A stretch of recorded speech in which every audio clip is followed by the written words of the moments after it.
Do you ever watch Antiques Roadshow on a Sunday night? I'm at the age now where some of the things that come on it were made after I was born, which is a little bit worrying.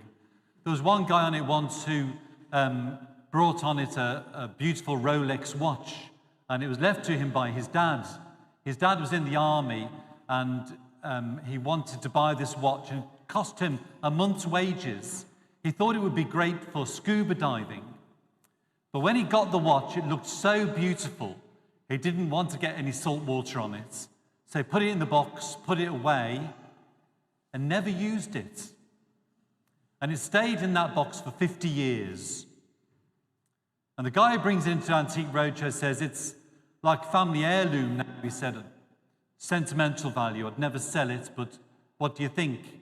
And the expert looked at it and said, yeah, it's worth about £500,000. Sold it in a few weeks. What price do we put on things in our lives? What price do we put on sentimentality? The things maybe we keep in our drawer? What price do we put on anything?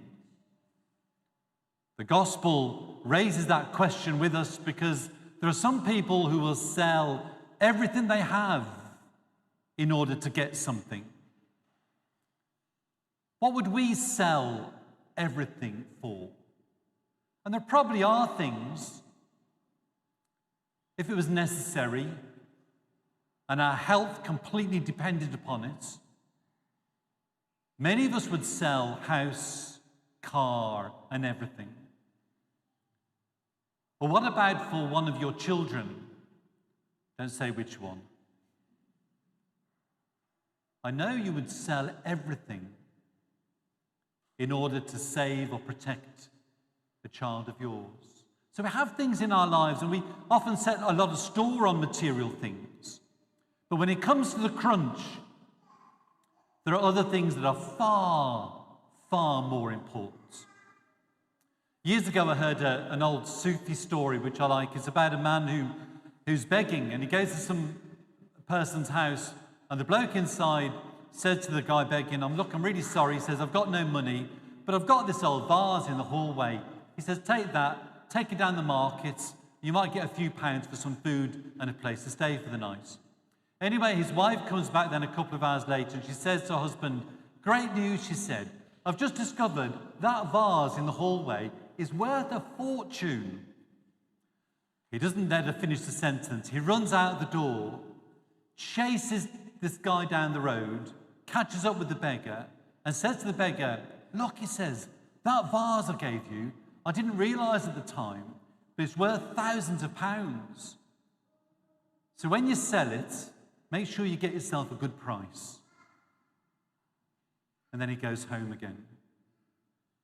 And I love the story because it took me by surprise. It isn't what we'd expect.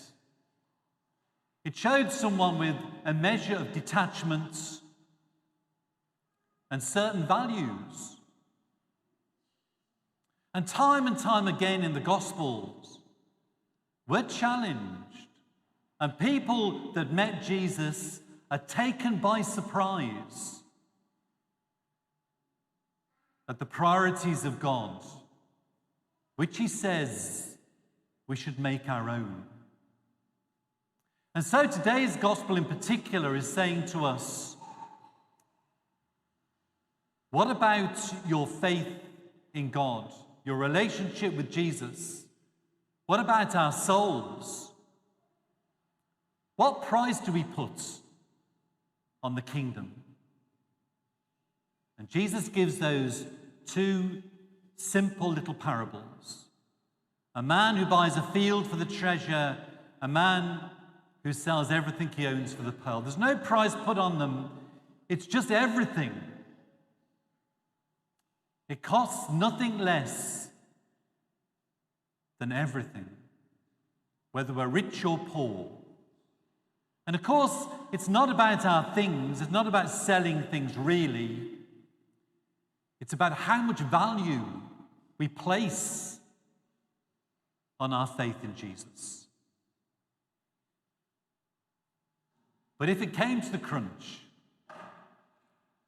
Would we sell everything for God? I used to tell this story about to children about a lad who was given a big box when he was a small lad and says, carry that for the rest of your life. It's important. And so he carried it and he grew up and eventually became an old man, and he was carrying this box on his back, bent over with it.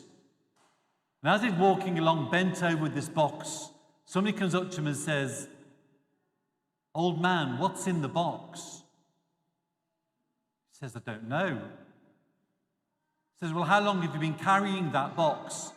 All my life, he says. Well, then you're a fool to be carrying that all your life and not know what's in it. So he struggles to take the box off his back, and he looks inside, and inside the box is the most beautiful treasure. And he says, oh no, what a fool I've been to carry this around my whole life like some sort of burden, when it could have changed my life for the better. We have been given that treasure.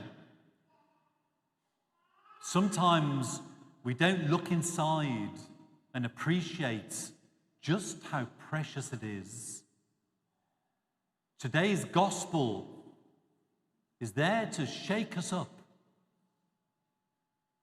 and try and begin to appreciate the gift of God and his kingdom.